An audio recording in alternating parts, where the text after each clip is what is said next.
You are listening to the Hostage to the Devil podcast. Some listeners may find this content disturbing.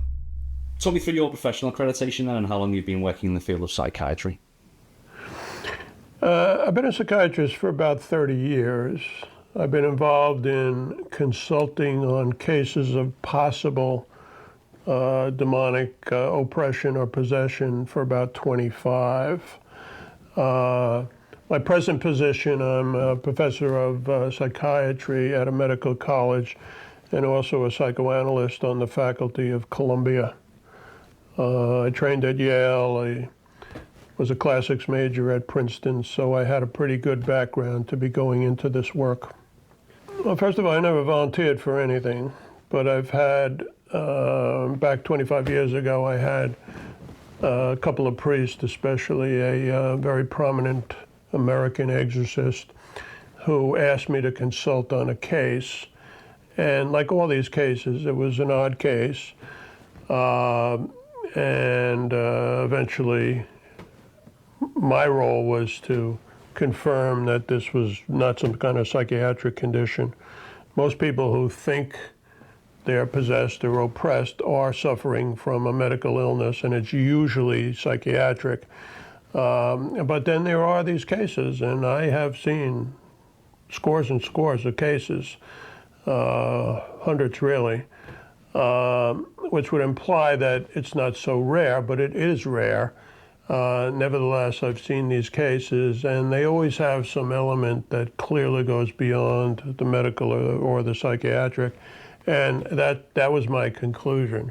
It was the priest himself who made the official discernment, but I agreed with him that this particular woman who was oppressed, not possessed, oppressed, clearly had something in the range of the paranormal, and it could clearly not be conceptualized as a psychiatric condition. From a faith point of view, were you a Catholic all your life? And if so, was it strengthened by what you'd seen 25 years on, or were you always a devout Catholic from day one? I was baptized a Catholic, and I was brought up Catholic. Like a lot of, young men, I certainly questioned it. And I would say that my involvement in this field, a pretty heavy involvement, done pro bono, but, something I found of interest, it certainly strengthened my faith. I wanted to put these purely scientific head on here with the next question. Obviously, there's a lot of signs that investigators and exorcists look for in a case, Can you give me a scientific explanation of the following? Like, number one, a person in the room that's being exorcised exhibits superhuman strength. How can science sort of give an explanation for that? Well, there are different psychiatric conditions. The one that's cited a lot, and, I'm a very experienced clinical psychiatrist, so, I've seen thousands and thousands of psychiatric patients, including hundreds who have mania. And people, for instance, who suffer from bipolar disorder and then have a manic episode, they may exhibit very high levels of strength. The signs of possession, including, what's sometimes called supernatural or preternatural strength, goes so far beyond the psychiatric that it becomes obvious you're dealing with something more.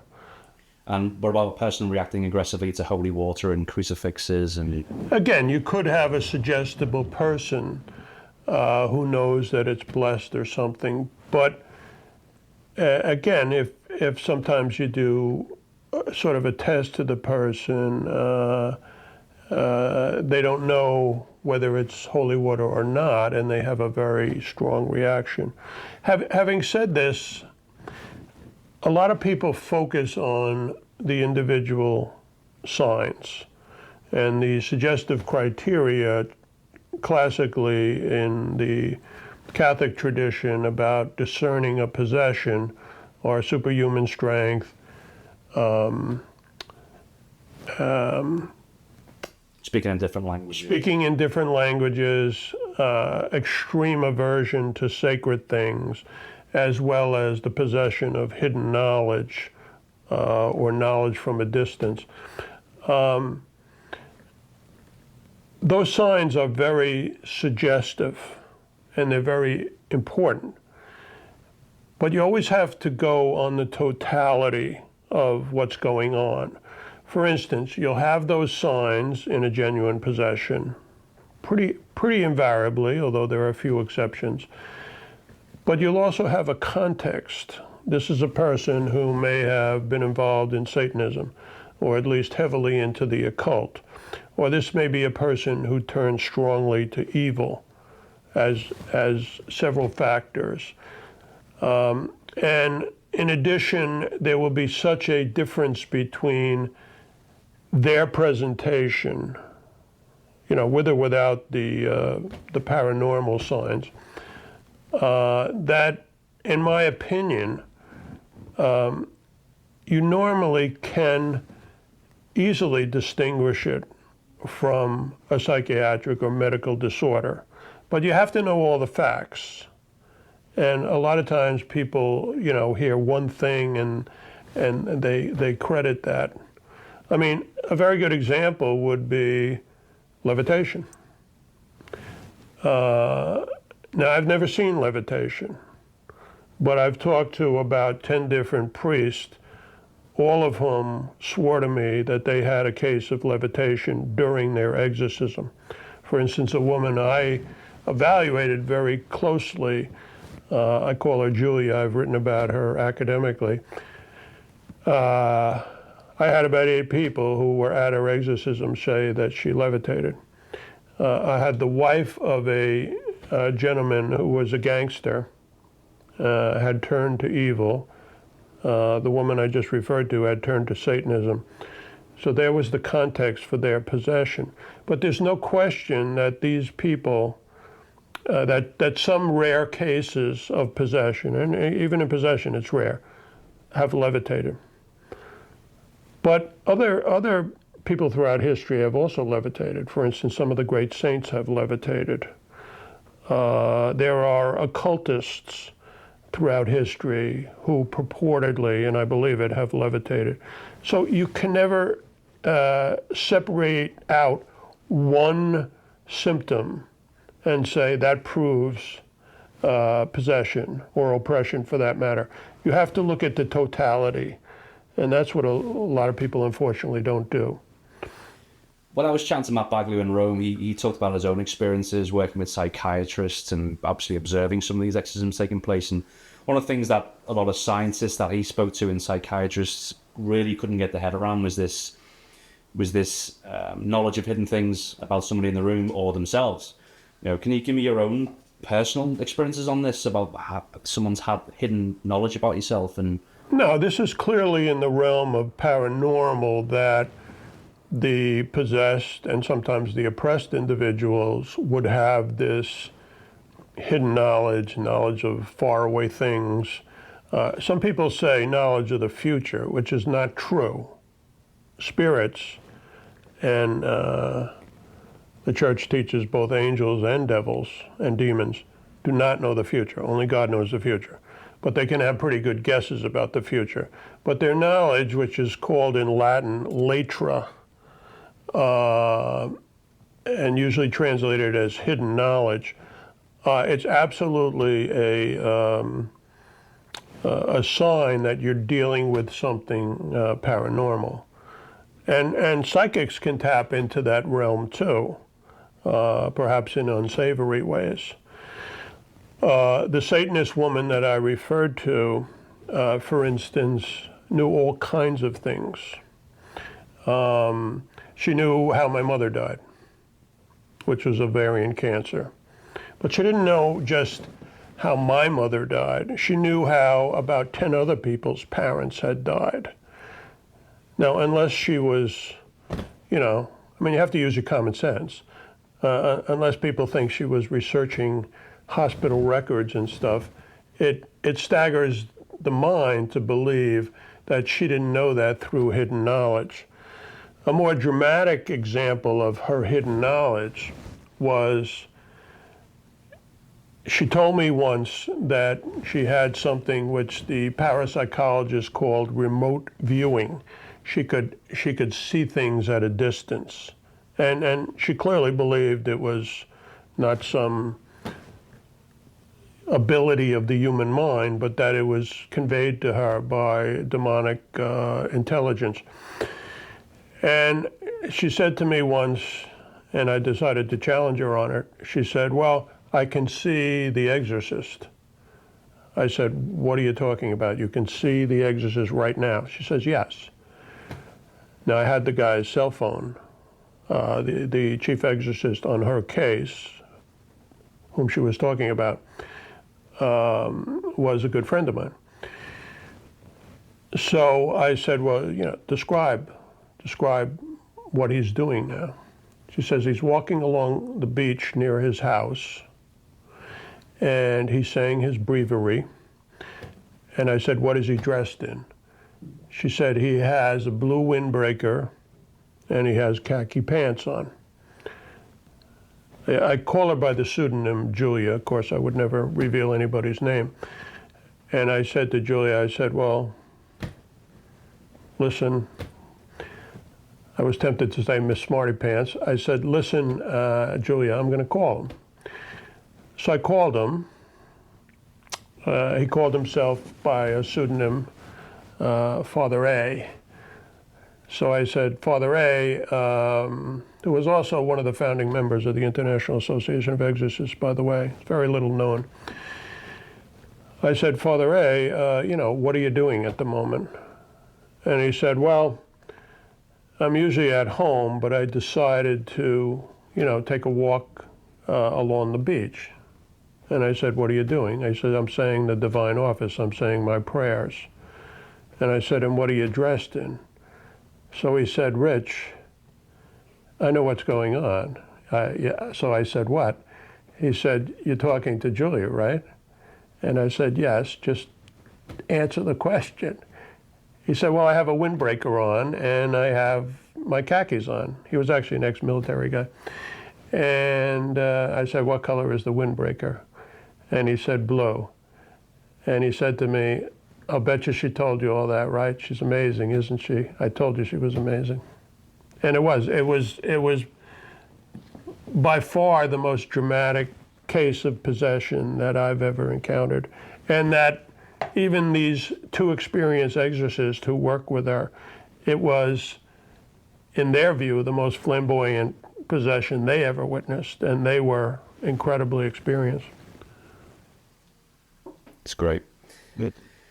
Let's get back into the mind of the skeptic then. The science, in general terms, can you list what professional skeptics or scientists, psychiatrists believe that demonic symptoms to be, in generic terms, multiple personality disorder? Can you just sort of list, if someone was to watch this now and go, oh no, it's all baloney, it's got to be multiple personality disorder. Can you just sort of list the possible examples of what a skeptic or scientist would?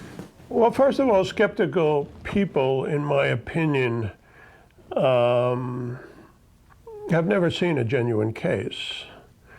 So they just assume there must be some other explanation. And in modern times, and there are other alternative theories too, but in modern times, most skeptics kind of put it in the realm of mental pathology. So they may say, well, this is a psychotic individual who only thinks demons are talking to them or giving them knowledge, and that they have good guesses. Or they're severely personality disordered people, like sociopaths or individuals who suffer from borderline personality, who have a sense of evil inside. Or they may be suggestible or histrionic people who are misled into thinking that, including a subset of the suggestible, which is multiple personality, which is more technically called dissociative identity disorder. Now, I can say unequivocally, I'm a very experienced psychiatrist. I know schizophrenics who think they're attacked by demons. I know people with multiple personality. I've seen over 100 multiple personality cases in my life. It's often thought to be, by the way, an iatrogenic diagnosis, or a diagnosis that is stimulated by people's reading about other cases. So it remains a controversial diagnosis. I'm not saying that there isn't legitimate phenomenology captured by that term, but it's a little bit of a dicey diagnosis to begin with.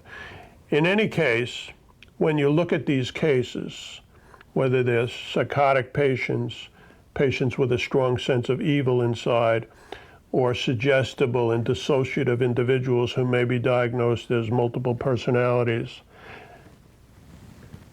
if you really get to know the case, they are in no way comparable to possessed cases, if you know all the facts.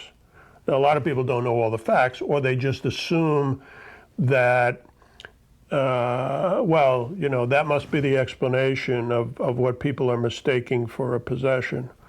And I say to people, you know, how many psychiatric patients do you know who levitate, who speak foreign languages, you know, who can tell you how 10 people they know, how they died, who can see a priest at a distance?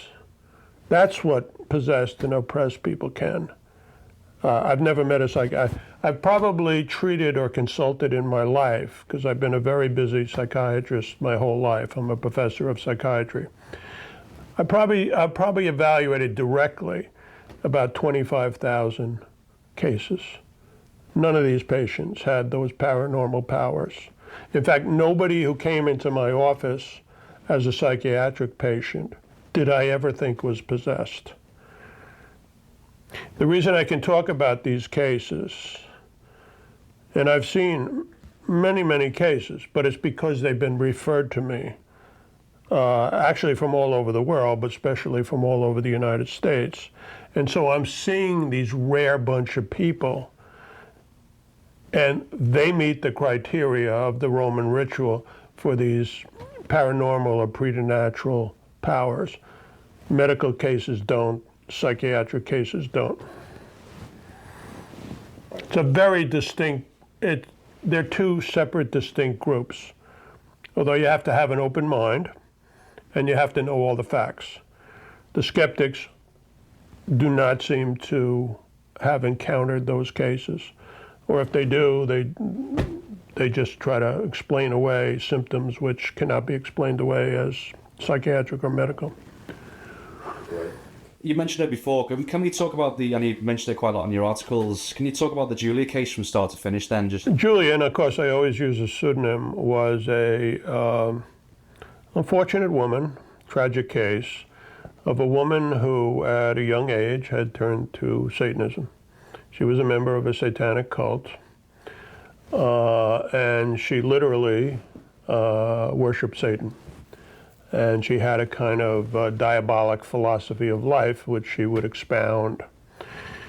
In the course of this, not surprisingly, because this is one of the reasons someone would get possessed, I try not to freak out the public, because I say, you know, this is not just all of a sudden going to happen to anybody. You know, there are reasons that possessions happen. And she became possessed, and despite the fact that she was still in the cult, the satanic cult, and we had brief encounters with some other people in the cult who hated what I was doing, but especially hated what the exorcists were trying to do with Julia, and made threats. So despite her remaining in the cult, she wanted to be relieved of the possession, which is kind of a contradiction in terms.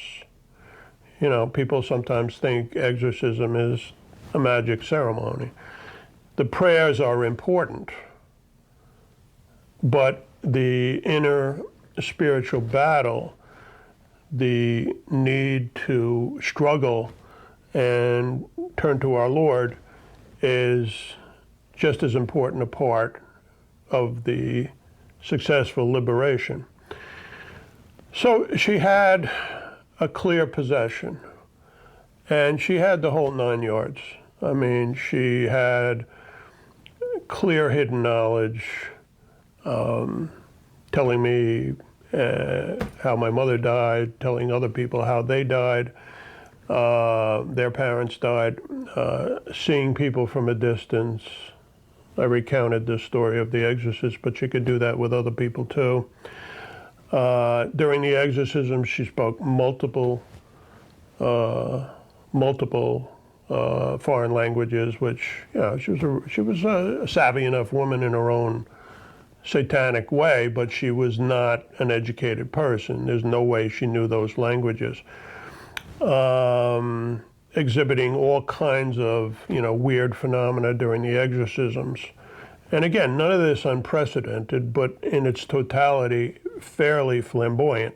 For instance, at times during an exorcism, the room became very cold. That's been reported in other cases.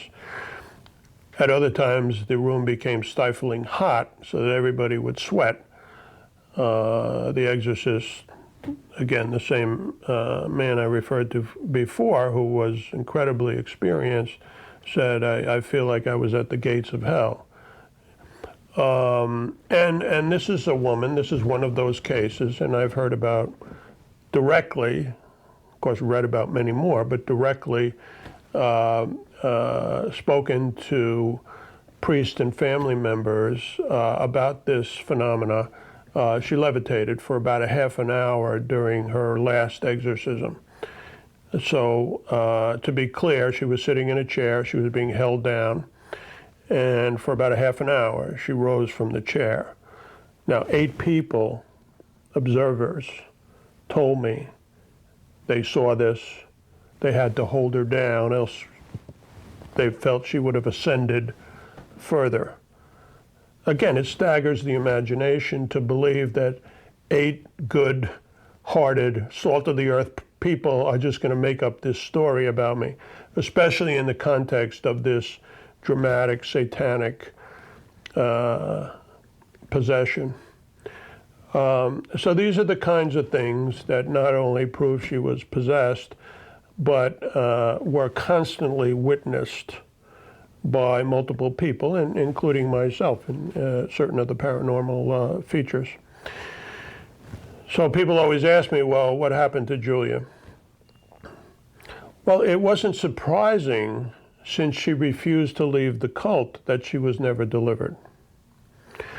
I think it was a tragic case because I think she was basically afraid to leave the cult. I think she was afraid that she would be harmed. In addition, the cult had been her world. She said to me at one point, one of the reasons I'm in the cult is because I love the powers I have. Another reason is the sex.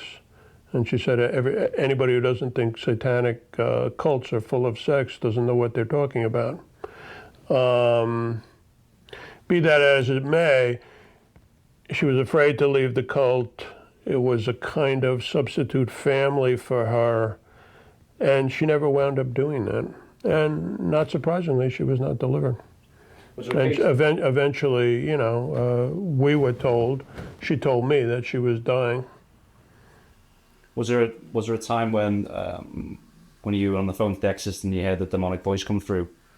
Yeah, I was trying, I was a busy professional, and I was never able to attend one of her series of exorcisms. She had about 8. And one night, the assistant exorcist, she needed 2 exorcists, the assistant exorcist said to me, well, why don't you come to so-and-so, parish at this particular time? And while I was talking on the phone with him, these were landlines, a voice came in over the phone saying, I told you, you effing priest, leave her alone, she's ours, which sounded exactly like the voice that came out of her at a time when she was sitting in the back seat of a car while I was going through the evaluation process with her. And so I said to the exorcist, gosh, did you hear that? And he said, yes. He said, in incredibly dramatic possession, such as this of a Satanist, these things can happen. Now, she wasn't just a Satanist, she was the high priestess of a satanic group.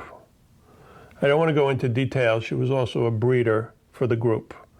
So she had attained a very high status. And I'm sure the demonic world did not want to let her go. Obviously, you can keep names out of this, but how do you become involved with the International Association of Exorcists, and what was that experience like to be involved in? Again, everything I've done, I've been asked to do. So I was asked by 2 American priests who were, at the time, there weren't that many American exorcists. So these guys would travel all over the country. Sometimes I would go with them, and that's why I saw so many cases. Now there are many more exorcists, and they're usually confined to their diocese. So an individual exorcist even would see much less cases than these 2 gentlemen with me were accustomed to evaluating. So they, especially Father A, was very instrumental in getting together with a group of exorcists around the world, which included Father Gabriel Amorth from Rome, in founding this organization. And since I work so closely with them, they said, well, Rich, why don't you come over to the meetings? And a few years later, for a brief period of time, I was on the governing board as a scientific advisor. This is with a later president who was a wonderful priest named Father Giancarlo Gramolazzo. And I've just been, at this point, I'm the longest standing American participant. I've just continued to go to their biennial meetings. The organization, and I don't like to mention too many priest names because most of them, I'm very discreet in revealing any names, but the people I've mentioned are kind of public about it, and the present president is a very able, scholarly man and a very experienced exorcist named Francesco Bamonte. And he has contributed to the growth of the organization, which now includes 400 or 500 priests. Where are you now with regards to your work in exorcism? Are you still involved? Are you delegating more cases to colleagues? Or where are you actually now, 25 years on? I'm as busy as I've ever been in evaluating cases. And I try to respond. I can't respond to all cases. But at this point, I get calls and emails from all over the world. This might be hard to answer, but by giving a sort of percentage or maybe a ratio, how many of the demonic possession and oppression cases that were deferred to you were actually legitimate cases from a percentage point of view? It's very hard to answer. You can't really talk about percentages easily because it depends on who's referring you the cases. For instance, I've mentioned that I've evaluated as a professional, having nothing to do with this field, about 25,000 cases, psychiatric cases. None of them were possessed. On the other hand, of the cases that I'm referred from knowledgeable clergy, and I've worked with clergy of many different faiths. I mean, certainly Catholic, but Protestant, Hindu practitioners, imams, rabbis. I prefer to get referrals from clergy because then I expect that there'll be some kind of spiritual follow-up and support. Plus, because they're referred by clergy, they've been screened a bit. So of those cases referred by clergy, the percentage who have something diabolic, either possession or much more commonly oppression, is actually fairly high because they've already been screened. So as a whole, I mean, given how many people I know in this field and that I've attended the international meeting, of course I've heard of hundreds of possessions and probably a couple of thousand oppressions. Myself, I've evaluated. I mean, these are people that I've evaluated in person. I've certainly evaluated I've kind of stopped counting, over 100 cases of clear-cut possession, and at least several hundred cases of clear-cut oppression. That can give the feeling that can give the impression that I'm seeing these people everywhere. And that's misleading. First of all, I've been in this field for a long time, so that's the main reason I've seen these cases referred from legitimate sources. But I would have to conclude that these are still very rare phenomena.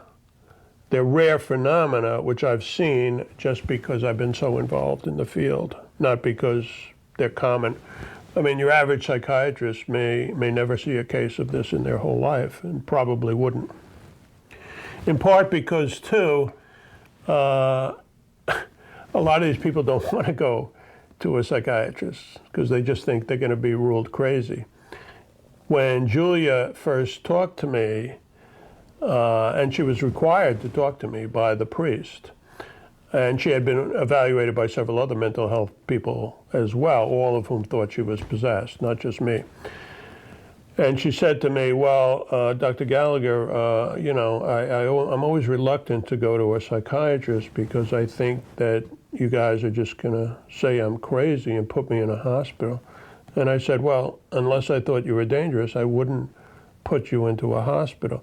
But that's a typical reaction of someone who's suffering from a possession or a oppression. In other words, they think that they're just going to be deemed crazy. Are you seeing a rise in cases, demonic cases, in the USA and globally as well? Am I seeing a rise? It's a very good question. Because of all the publicity about it, even a movie like yours, as well as all the films and shows about the paranormal, going back to the original Exorcist movie, which stimulated and has continued to stimulate a lot of interest in this field, I think there are more people now who think they're attacked by demons. There is also an opinion among a lot of people I respect that in the Western world, because in other areas of the world Christianity is growing, but in the Western world where there's somewhat of a decline in traditional practice of Christianity and of Catholicism, people have turned more to the occult, and that may have stimulated an increase in cases. But these are hard, I try to be scholarly about what I do, and these are hard statistics to come by. So the impression is that there are more cases of possession and oppression. I think it would be, I'm trying to speak as a fairly scientifically ground person, and I value science and mainstream science very highly. I think it would be hard to prove that, but that seems to be the impression of an awful lot of people. From the cases that were legitimate, what are the common reasons for people being afflicted then? Is it messing with Ouija boards, mainly Satanism? I don't think using a Ouija board or reading Harry Potter is automatically going to make somebody demonically attacked. But I would say a serious interest in occult forces, where the person kind of turns to that in a serious way for guidance, is a dangerous thing to do. It doesn't usually lead to possession. It may contribute to an amount of people who are oppressed, as we call it. The people who get possessed are usually people who have very seriously turned to the occult, to evil, sometimes per se, and for instance, in the example of Julia, to outright Satanism. That's the most common reason that people get possessed. Although I have to emphasize, too, that because this is something that confuses people, you can be evil. You could be a serial killer, and that person is not automatically and probably not usually at all possessed. So you can be evil without being possessed. There are some rare cases or rarer cases where people are possessed. They feel because they're under some kind of a curse, or sometimes people have almost voluntarily, as a kind of penance or substitute sacrifice, have invited the devil to attack them instead of doing something else. Those cases are rare, but I believe that those are credible cases too, and avenues for possession. But the main reason people get possessed is they've turned to evil, they've turned to serious occultism, and even Satanism. The church is very careful about screening people, and the criteria are very strict. I mean, we talked a little bit before about the criteria. It's not just the criteria, it's the overall pattern, it's the context, it's the reasons. If you take all these things into account, it's a very careful discernment that goes into why one would get diagnosed that in anticipation of the help that they're getting. For instance, it's almost impossible in America and in most of the developed world for a bishop to authorize a formal major exorcism without a very serious medical and psychiatric evaluation first. And it's a genuine, from a doctor's point of view, as I am, it's a definite syndrome. It's not something that we just intuit, or it's not something that willy-nilly we just have a sense about. I mean, you have to fulfill definite criteria, and this is one of the reasons why the Catholic Church diagnoses it rarely and is careful to make sure that people who don't meet the criteria and who may well therefore, be judged as suffering from a psychiatric or a medical disorder, that these people receive the proper medical help. I mean, people with psychiatric problems, and there are many, for instance, schizophrenics who may think they're attacked by demons. These people need medical help, and they respond to medical help. Whereas the possessed individual doesn't respond to medication or medical help, and they require something like an exorcism, or at least serious spiritual help. A person with a spiritual problem requires a spiritual remedy. So the priest exorcists that you've worked with over 25 years, did you find that they have a sort of a common personality, like a common attribute to being in this field, this ministry? Do you feel like they have to have certain skills themselves and also certain personality to do what they do? I think exorcists have a wide variety of personalities. What they have in common is they tend to be serious-minded, intelligent, and generally holy men. They're not supposed to be hysterical or jump to conclusions. They're supposed to be very discreet, and a lot of this is laid out in the ritual. The most important characteristic is that they be well trained, and that they not jump to conclusions, and that they don't rush into making a diagnosis. So most of them, are, again, sensible people. They will use medical input. They will not rush into dealing with a case until they're really sure of the whole story.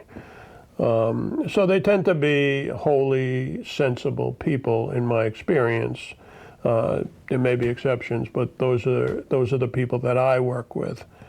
If I have any questions about the spiritual practitioner, I won't work with that person. So let's talk about Father Malachi Martin then. Talk about that experience and how many times you've met him, or... Well, I only met Father Martin a couple of times. It was in the context of cases that I would be with one of the priests that I knew and worked with, and that person would bring in Father Martin to consult. I found him erudite. I found him knowledgeable. I thought he was a bit of a character. Maybe I should leave it at that. But I did feel that he certainly was very sincere in trying to help people. I had read his book.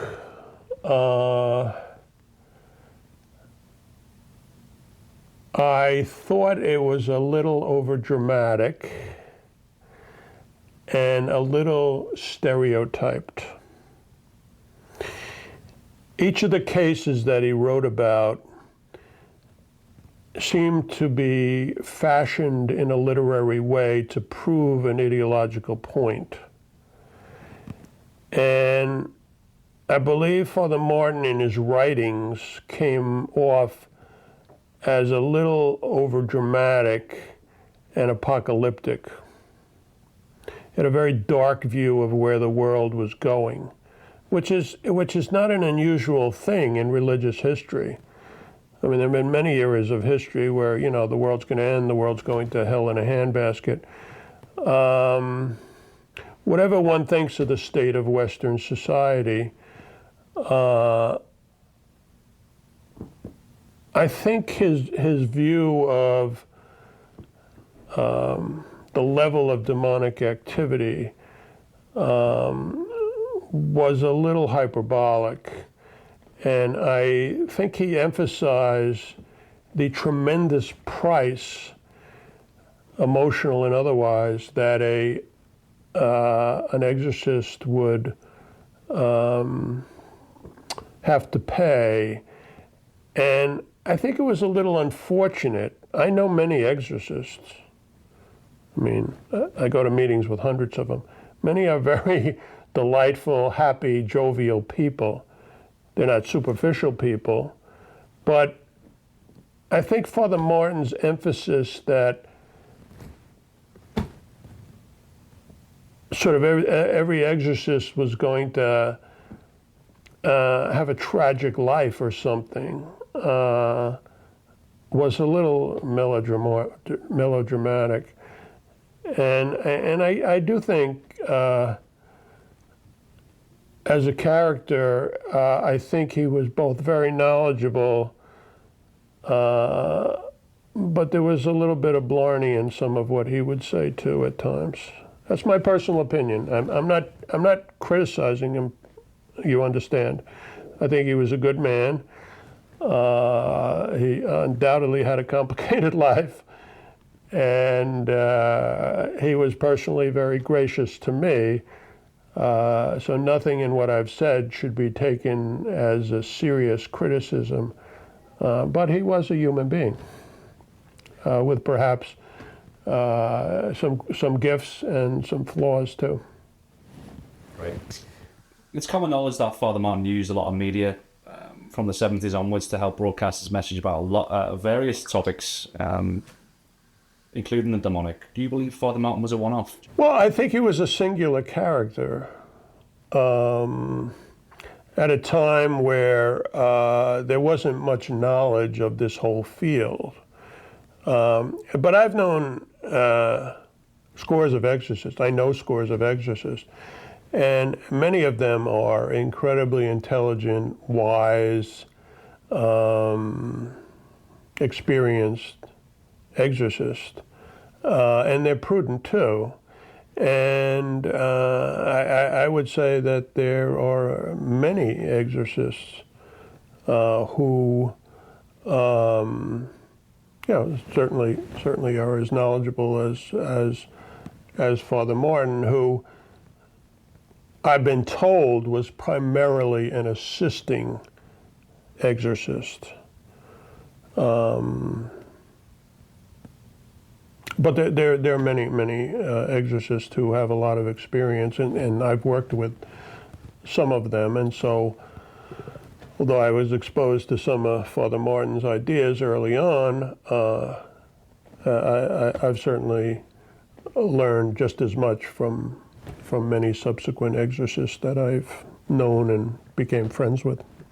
He had a well-known fear of the rise of Satanism in the USA, and apparently documented an 800% rise in the late 1970s. I don't know where he got this statistics from, but do you believe personally there is a rise in Satanism and more people become involved in the occult in America? Do you think there is a problem, like a real problem here, or do you think it's... Well, as I said, in the Western world, as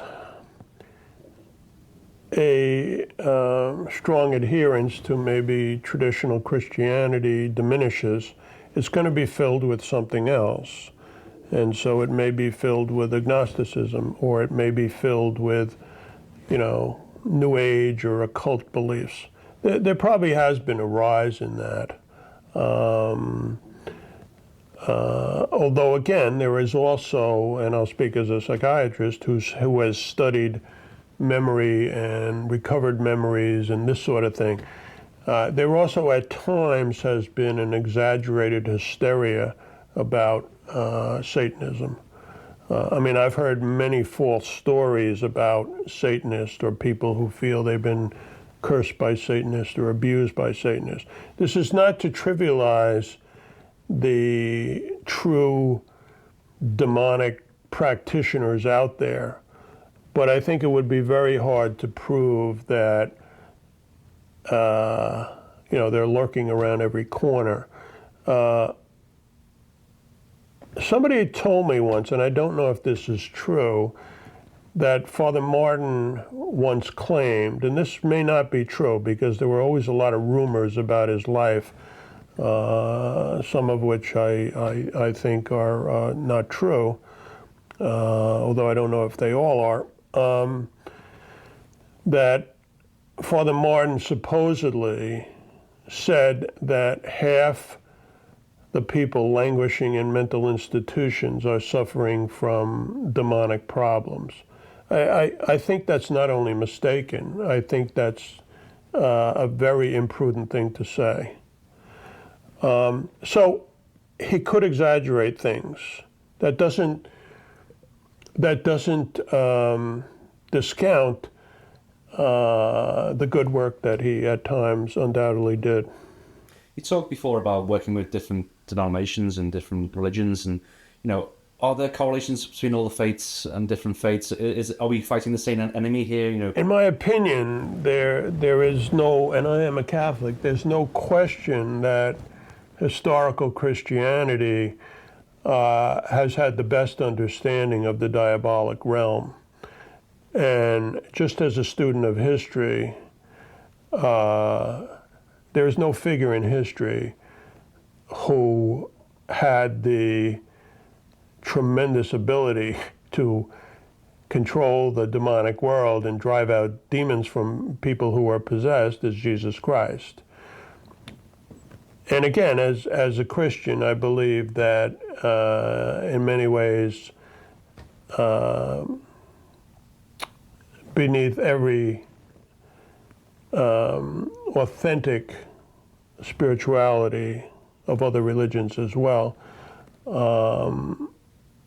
people who work to liberate people from evil spirits are operating, wittingly or not, under the power and authority of Jesus Christ.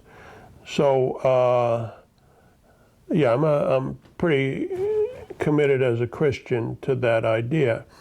That doesn't mean to say that other faith traditions, Muslim tradition, for instance, or some of the Far Eastern religions, have had successful liberation of people from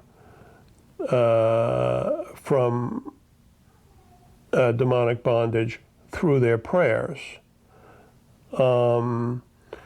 So I think there's a lot of good in a lot of religions, and there are people in those religions who are noble souls who are tapping into the grace of God as we would see it in the Christian tradition.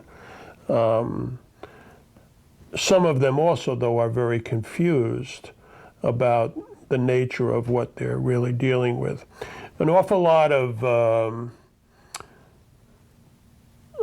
religious, spiritual people outside of the Christian orbit, for instance, tend to believe in possession by dead souls. And in fact, throughout history, that was probably just as common a belief, that dead souls were possessing people. And you go back in ancient literature and you'll see that belief just as prominent as that evil spirits are possessing people. I think the Christian tradition has understood better that demons can present themselves in all different sorts of forms. And demons, evil spirits, are constantly trying to confuse people. So that other faith traditions, I think, are in danger of having mistaken ideas about what they are doing. And undoubtedly, Christian spiritual practitioners, even historically, in my opinion, have had much more success at driving out demons than other religions. A good example of what I was alluding to, I had a woman who suffered from oppression, and she came to me. And she was clearly a non-psychotic, lovely, lovely person. There are some denominations within Christianity which assume that because a person is in some way attacked by diabolic forces, and I'm primarily talking here about oppressions, they must be some kind of sinner. That's a dangerous idea, because we know that even great saints in history, as well as good people, can get attacked. Although, again, it doesn't happen out of the blue. It usually happens for some reason. So this woman comes to me, clearly non-psychotic, clearly not a psychiatric case, and she claimed that she was being communicated to by, at first she said angels. And so I said to her, well, what do you think? She says, well, these angels tell me they have a special mission for me. And I'm just a humble mother of a family, and I don't believe that, our Lord has some special mission for me, that he would send angels to give me that mission. So I said, well, that's probably sensible and humble of you. Why don't you, because she had already consulted other doctors and priests who were trying to help her, and other doctors were a little mystified what was going on, but they certainly didn't regard her as psychotic. And I said, why don't you see what happens and come back and talk to me? She came back and talked to me a year later, and she said, well, these spirits now say they are dead souls. And I said, well, what do you believe about that? And she says, well, I don't think that's true Christian belief, so I'm a little skeptical.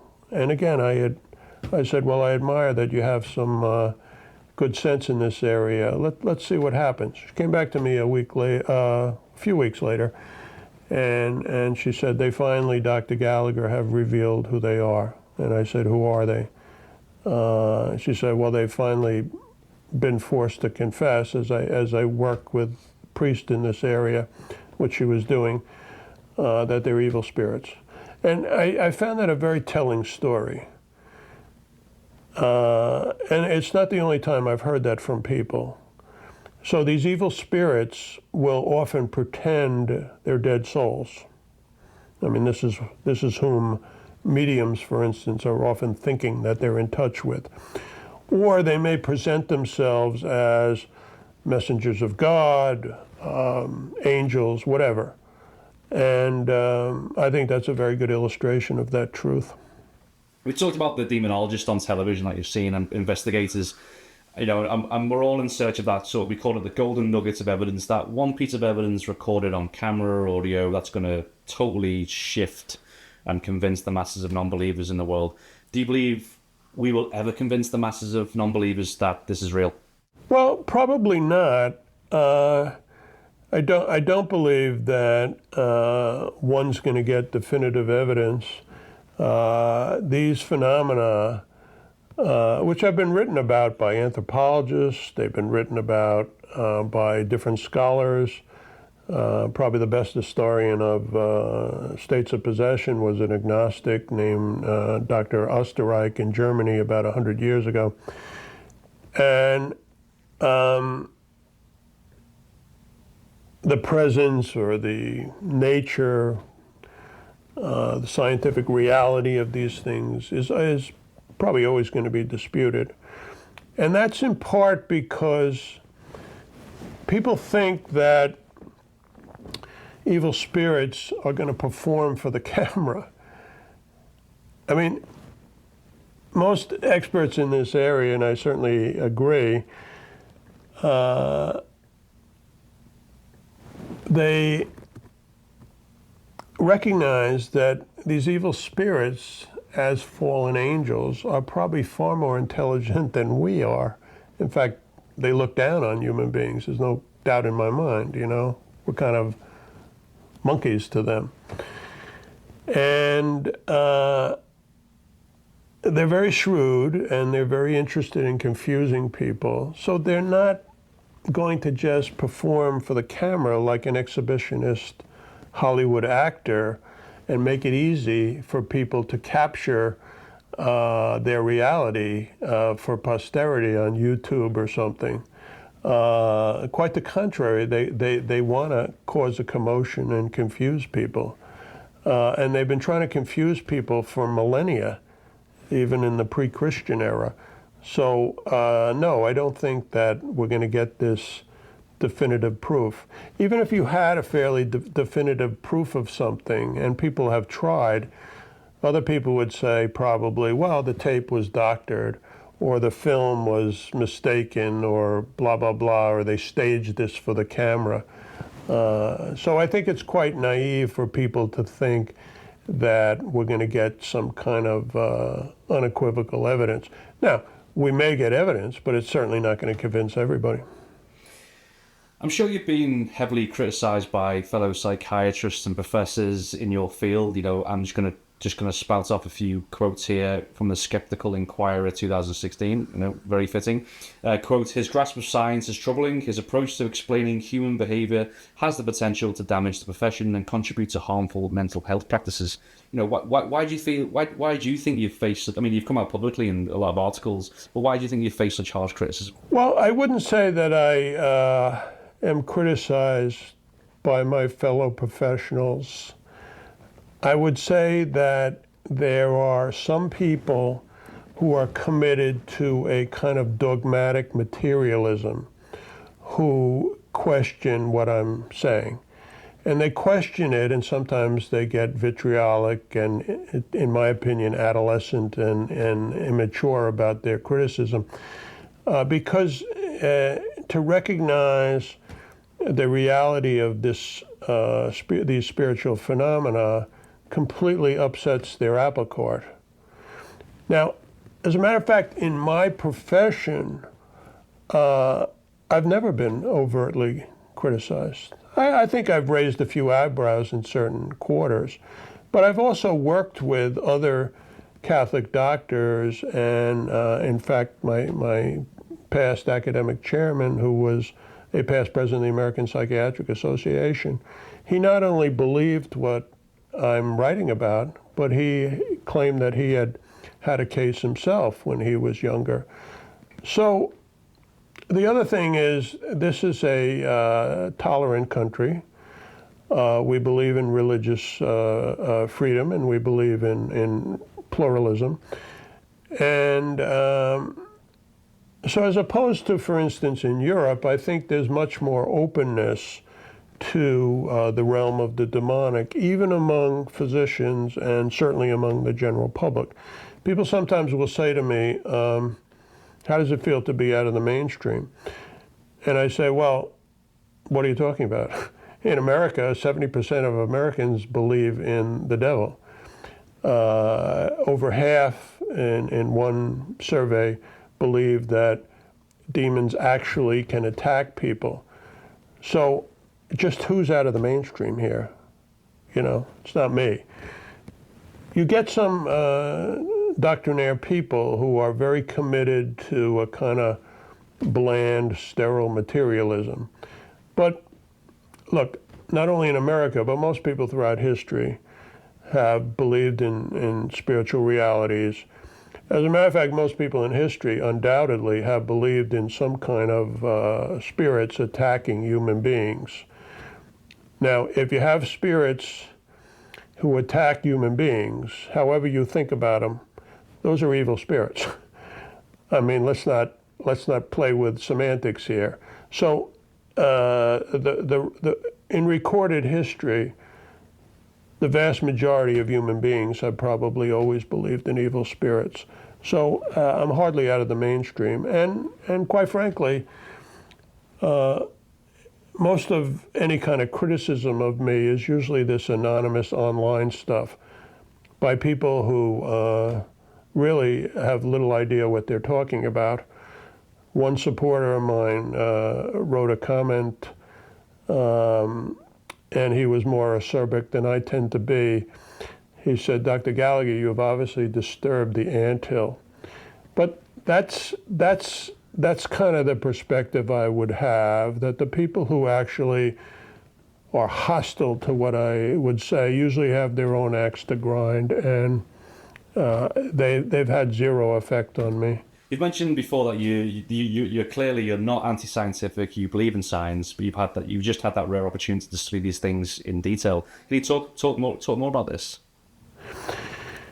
Well, look, science, as we understand the modern term, has made enormous contributions to human welfare, engineering. Cosmology, our understanding of the universe. I mean, I believe in the Big Bang. I believe in evolution. When I was in grammar school, I went to a Catholic grammar school, the nuns used to say there's nothing anti-Catholic about beliefs in evolution. So, of course, as a physician, I value science very, very strongly. Now, that doesn't mean that a society can't have a very strong commitment to science as well as religious beliefs. And if you have religious beliefs, you believe in a realm that can't be nailed down by the usual principles of what we call science. When people say science, they're really referring to what's called methodological naturalism.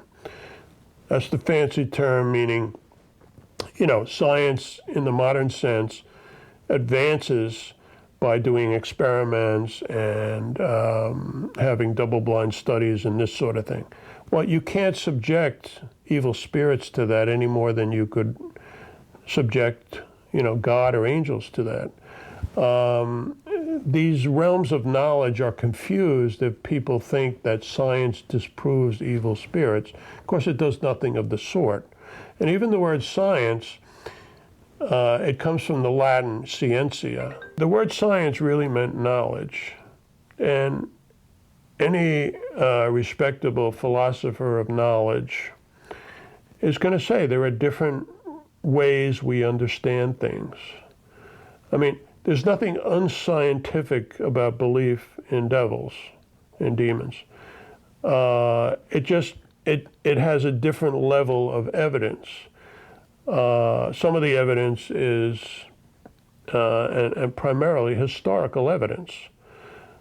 When we study something that happened in history, we can't do an experiment on it. Doesn't mean we don't believe in the events of history. We just mean that the way of knowing things is different.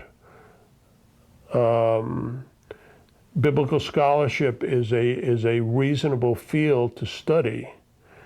We're supposed to study it rigorously. That doesn't mean it's anti-science. John Paul II wrote a famous encyclical called Faith and Reason. He didn't mean, he meant that they're very compatible. You don't throw out your reason for your faith, and you're supposed to use your reason even in realms of complicated philosophical or theological study. So, in my opinion, there's no contradiction. And America is a good example of that. America is a religious country, but it's also a country that turns to science. Now, if you turn away from science and just accept some kind of blind faith in things, well, that's not the Christian ideal. It's certainly not the Catholic ideal. You mentioned on the radio interview that this is not a field for the faint-hearted. Can you talk more about this? You know, is it dangerous to be dabbling in this type of field? I don't really think it's a dangerous thing to get involved in. It's a creepy thing. And again, I'm certainly not setting myself up as some kind of paragon, but you know, you should take care of your spiritual life. You should probably have people praying for you. But I believe strongly I'm on the winning side, and so I don't fear what I get into.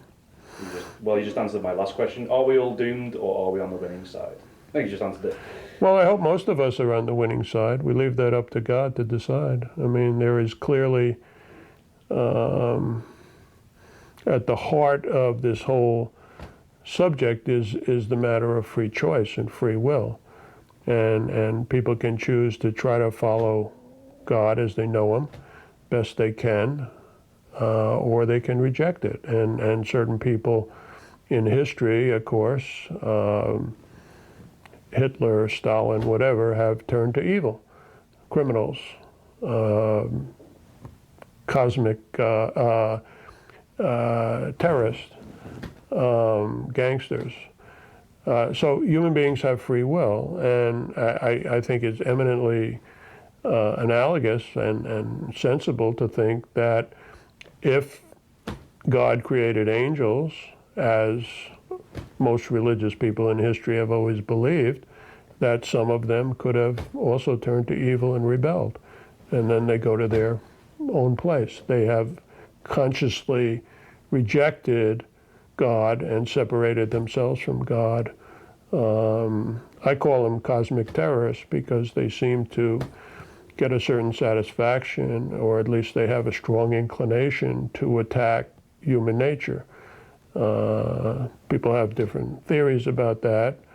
Myself, I believe that in a sense they are trying to attack human beings as the image of God and as creatures who can still turn to God, which they have separated themselves from and reject and continue to reject.